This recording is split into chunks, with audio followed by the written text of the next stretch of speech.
ഇന്നത്തെ വീഡിയോ കോൺ എങ്ങനെ സീൽ ചെയ്യാമെന്നാണ്. അതിന് നമുക്ക് കോണിലേക്ക് പേസ്റ്റ് ഫില്ല് ചെയ്ത് കൊടുക്കാം. പേസ്റ്റ് ഫില്ല് ചെയ്തിട്ട് ഞാനിപ്പോൾ യൂസ് ചെയ്തേക്കുന്ന വലിയൊരു ടാപ്പിൻ്റെ പീസാണ്. ആ ടാപ്പ് റൗണ്ടിനെ ഒട്ടിച്ചെടുത്തിട്ട് എന്നിട്ട് അടിയിലൊരു ചെറിയ കഷ്ണം ടാപ്പ് ഒട്ടിക്കുക. എന്നിട്ട് മേലേൽ മടക്കി കൊടുക്കുക. മടക്കി കൊടുത്തിട്ട് നടുവിലൊരു ടാപ്പ് ഒട്ടിക്കുക.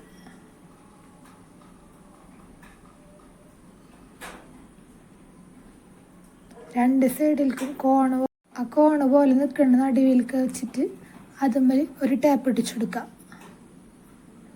ഒന്നും കൂടി നമുക്കൊരു ടാപ്പും കൂടി ഒട്ടിച്ച് സീൽ ചെയ്യാം. എന്നിട്ട് നമുക്ക് ഒരു ടാപ്പ് റൗണ്ടിനെ ഒന്ന് ഒട്ടിച്ചെടുത്ത് സീൽ ചെയ്ത് കൊടുക്കുക. കോൺ സീൽ ചെയ്യണത് ഇങ്ങനെയാണ്. അപ്പം എന്ത് ചെയ്യുക, നമ്മളെ ചാനൽ ഇഷ്ടപ്പെട്ടാൽ സപ്പോർട്ട് ചെയ്യുക, ഷെയർ ചെയ്യുക, സബ്സ്ക്രൈബ് ചെയ്യുക.